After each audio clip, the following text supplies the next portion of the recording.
Hi, I'm Peggy at Portraits by Peggy, and today we're going to talk about the difference between a professional photographer and a professional portrait photographer.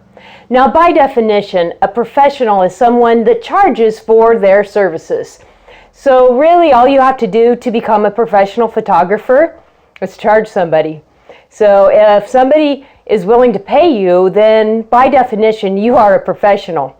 Now, it is assumed as a consumer, we assume that when we're hiring a professional, that they know their trade and they're good at their trade. Now, this isn't just talking about photography. This is all lines of things. I'm sure we've all hired someone to do work around our house or our yard or different things, assuming that they knew what they were doing and they didn't. So it's very important as a consumer to know what you're looking for and ask the right questions. So that's what we're going to talk about today, just a little bit. So a lot of times what professional photographers will do is they will fill their portfolio with pictures of models. Now let me explain something to you. It's really easy to photograph a model because A, they're usually a size 0 and look cute and everything, or if they're male, they're ripped and they're perfect, so you really can't take a bad picture of them.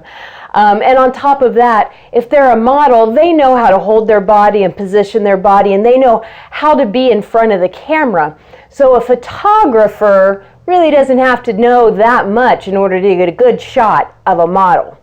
So what's the difference between a quote-unquote professional that has no training and no knowledge and a portrait photographer? A portrait photographer understands lighting. They understand posing. They understand that every single person is different. Their bodies are different. Some people are heavy, some people are thin. Some people are extremely thin. Some people are extremely heavy. You have to know how to take each body type. Maybe they have a skinny neck. Maybe they have no neck at all. Maybe they have those droopy eyes that makes it look like their eyes are shut even when they're open.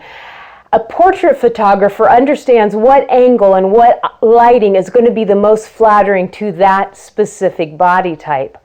So when you're looking at someone's portfolio and it's full of models and perfect images, that's your first red flag. And then you need to ask them, are these your portraits, your poses, or are these models? Or another thing people do is they take pictures from the background. In other words, a professional portrait photographer is posing and getting everything right, and they're back with their big fancy expensive lens taking that picture, and it's not even their client, and they're putting it in their portfolio. Now technically it is their work, but it's more street photography work. It's not portrait work because the portrait photographer did the posing and the working, and they kind of captured it from the background.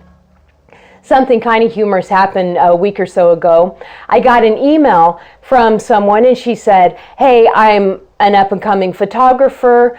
I actually gave these people a bid and they told me my prices were extremely high considering I had no experience, and that Portraits by Peggy with years of experience charged less than I was charging.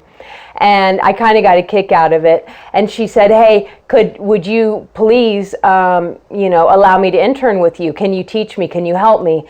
Now, I love internship. I believe in it. I think that is the best way to perfect your art and your craft. However, I already have an amazing intern that I'm working with, so I had to tell her no. But, it just goes to show you that, you have to be careful because sometimes you see somebody, they say they're a professional photographer and they're charging more than somebody that actually has training. Unfortunately, in this business, I don't have a license or a certificate or anything to prove to you that I've had the training that I had. All I have to offer you is an honest portfolio and 7 years of professional training and experience. Obviously I've had a camera in my hand since I was a little kid, and that was back in the film days, and I used to carry a notebook around with me. I was 10, 11, 12, 13, 14 years old, and I would carry a notebook with me, and it would be shot one, and I'd write down what the camera settings were, shot 2 and what the camera settings were. And then a week later when the film would come back in the mail, I would sit with my notebook and I would compare, like, what does it look like and what settings did I have my camera on. And that's how I learned a lot of the things. Nowadays it's so easy because snap, you can look at your picture right there and know that you're doing good. But like I said, knowing how to use your camera is only a small part of being a portrait photographer. The rest of it is how you handle people. Can you pose them? Can you find their best look? And that's so important. You want somebody that's going to make you look amazing, not somebody that can make a model look amazing, because pretty much anybody can do that. So, we want somebody that can make you and I look great in front of the camera. So that's my little vlog for this week, and I want to thank you guys so much for watching and subscribing. If you haven't subscribed, go to YouTube, hit the subscribe button right now. It takes a second, it's free. Make sure you like, make sure you share it, and please leave me comments. You guys leave me tons of direct message comments, to my inbox, but nobody puts any comments in the public forum. So leave me a comment, say hey, ask me a question. I love to hang out with you guys. All right, you guys have a great week, and again, Peggy at Portraits by Peggy. I'll see you soon.